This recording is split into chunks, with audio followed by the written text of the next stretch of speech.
लोकसभा में वैसे तो आज भी चुनाव सुधार पर चर्चा हुई, लेकिन सदन की कार्यवाही शुरू होने के कुछ ही देर बाद ई सिगरेट पर हंगामा शुरू हो गया। बीजेपी सांसद अनुराग ठाकुर ने गंभीर आरोप लगाए। अनुराग ठाकुर ने सीधे आरोप लगाया कि टीएमसी के सांसद ने सदन के अंदर ई सिगरेट पी है। सर, देश भर में ई सिगरेट बैन हो चुकी है, क्या सदन में आपने अलाउ कर दी है? टीएमसी के सांसद पी रहे हैं सर टीएमसी के सांसद सर कई दिनों से लगातार बैठ के पी रहे हैं सर। इस पर स्पीकर ने कहा कि अगर कोई शिकायत उनके पास आती है तो कार्रवाई की जाएगी। कभी भी ऐसा कोई विषय मेरे पास आएगा तो निश्चित रूप से इस पर मैं निश्चित रूप से कार्रवाई करेंगे। इस मुद्दे को लेकर सदन में कुछ देर तक हंगामा भी हुआ। सर, सदन में सर ई सिगरेट पी जाएगी सर, देश माननीय सदस्य, देश में 2019 में ही ई सिगरेट को बैन कर दिया गया था, क्योंकि ये तेजी से स्कूली बच्चों और युवाओं को अपनी जद में ले रहा था। संसद के अंदर ई सिगरेट पर हंगामा हुआ और संसद के बाहर टीएमसी के एक सांसद सिगरेट पीते हुए कैमरे में कैद हो गए, जिसका गिरिराज सिंह ने विरोध किया। टीएमसी सांसद सौगत रॉय मकर द्वार पर सिगरेट का कश ले रहे थे, तभी गिरिराज सिंह ने उन्हें टोक दिया।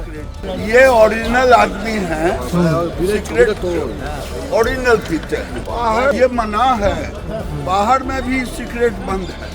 सौगत है ना बंद। अरे आज इज्जत बचा दिया अध्यक्ष, ये तो सब लोग बेनकाब। गिरिराज सिंह के बाद बीजेपी के कुछ और सांसद आ गए और सार्वजनिक जगह पर सिगरेट ना पीने की सलाह दी, जिस पर टीएमसी सांसद ने दिल्ली के प्रदूषण पर उनसे सवाल पूछ लिया।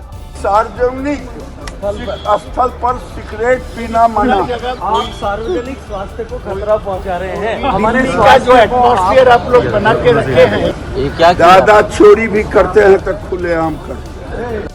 हालांकि जब सौगत राय जाने लगे तो गिरिराज सिंह ने झुककर उन्हें प्रणाम किया, हाथ मिलाया। महाराष्ट्र पुणे से एक हैरान करने वाला मामला सामने आया, जहां एक आईटी कंपनी ने अपने कर्मचारी को कैंसर की पुष्टि होने के तुरंत बाद नौकरी से निकाल दिया।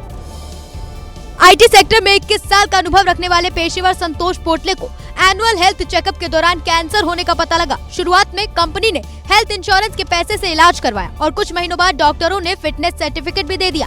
लेकिन जब संतोष पोटले दोबारा काम करने ऑफिस पहुंचे तो कंपनी ने उन्हें काम में वापस रखने की बजाय टर्मिनेशन का लेटर थमा दिया।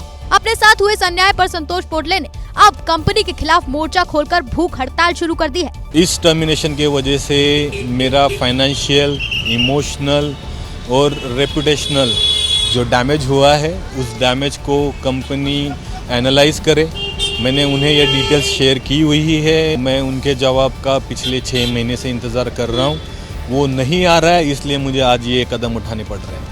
संतोष की मांग है कि न केवल उनका टर्मिनेशन वापस लिया जाए, बल्कि उन पर लगे झूठे आरोप भी हटाए जाएं। बढ़ते साइबर अपराध पर लगाम लगाने के लिए मथुरा में सबसे बड़ी कार्रवाई की गई। मिनी जामताड़ा के नाम से मशहूर देवसेरस गांव में भारी पुलिस टीम पहुंची और साइबर अपराधियों की धरपकड़ की।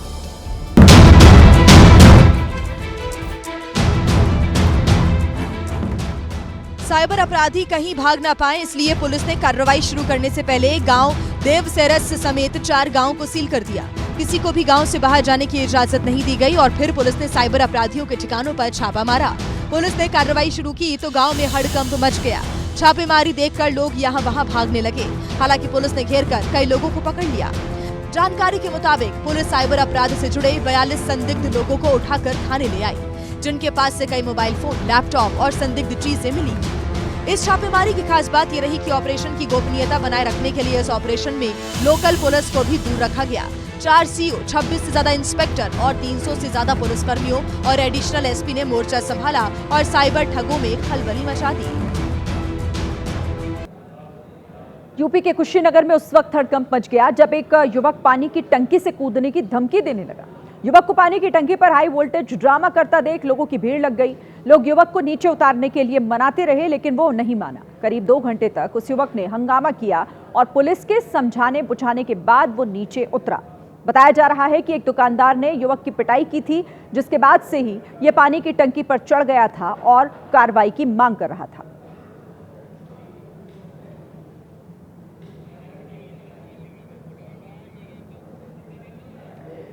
यूपी के आगरा से एक चौंकाने वाला मामला सामने आया। यहाँ एक स्कूल टीचर ने छात्रा को इसीलिए पीट दिया क्योंकि वो 2 चोटी बनाकर नहीं आई थी।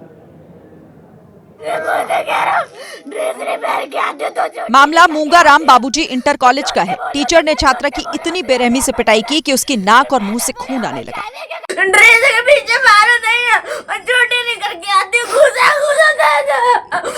इधर छात्रा के भाई का कहना है कि टीचर ही नहीं बल्कि उसकी पत्नी ने भी बहन को पीटा। वो डबल बना के जाती थी, इस बार उससे तबीयत खराब होने के कारण एक ही आज ही नहीं गई थी बना के, बस उस कारण उसने उसकी घरवाली ने लोटा मारा है, फिर उसे लात घूंसों से मारा है। फिलहाल छात्रा को बेहतर इलाज के लिए अस्पताल में भर्ती कराया गया। परिजनों ने मामले की शिकायत पुलिस से की है। एक बड़ी खबर आ रही है। बहराइच हिंसा में दोषियों की सजा का ऐलान हो गया है। 10 दोषियों में से 9 को आजीवन कारावास की सजा सुनाई गई। वहीं मुख्य आरोपी सरफराज को मौत की सजा सुनाई गई है। 13 अक्टूबर 2024 को रामगोपाल मिश्रा की हत्या हुई थी। दुर्गा प्रतिमा विसर्जन के दौरान हत्या की गई थी। बहराइच के प्रथम अपर जिला जज की अदालत ने यह बड़ा फैसला इस मामले में सुनाया है। तो बहराइच हिंसा में दोषियों को सजा का ऐलान कर दिया गया है। 10 दोषी थे जिनमें से 9 को आजीवन कारावास की सजा सुनाई गई और जो मुख्य आरोपी है सरफराज, उसे फांसी की सजा का ऐलान हुआ है। कुछ दिन पहले ब्राह्मणों पर टिप्पणी करने वाले मध्य प्रदेश के विवादित आईएएस ऑफिसर संतोष वर्मा ने अब हाईकोर्ट पर सवाल उठा दिए हैं और उन पर एसटी/एससी छात्रों से पक्षपात करने का आरोप लगाया। संतोष वर्मा कह रहे थे कि सिविल जज की परीक्षा में जानबूझकर SC/ST के छात्रों को कट ऑफ से कम नंबर दिए जा रहे हैं। उसमें हमारे SC/ST के लोग सिलेक्ट नहीं हुए, उनको योग्य उम्मीदवार नहीं मिले। लेकिन सिविल जज की ऐसी कौन सी एग्जाम होती है जिसमें हमारा बच्चा 40%, 50% मार्क्स नहीं ला सकता। IAS अफसर का कहना है कि हाईकोर्ट ही जानबूझकर ये कर रहा है। और ये कौन कर रहा है? ये हमारा हाईकोर्ट कर रहा है, जिससे हम न्याय की उम्मीद करते हैं। इससे पहले इसी IAS अफसर ने आरक्षण के नाम पर ब्राह्मणों की बेटियों पर विवादित टिप्पणी की थी। एक परिवार में एक व्यक्ति को आरक्षण मिलना चाहिए, जब तक कि मेरे बेटे को कोई ब्राह्मण अपनी बेटी दान नहीं करते। अनुसूचित जाति जनजाति अधिकारी कर्मचारी संघ के नए नवेले अध्यक्ष संतोष वर्मा के खिलाफ MP में लगातार कार्रवाई की मांग हो रही है।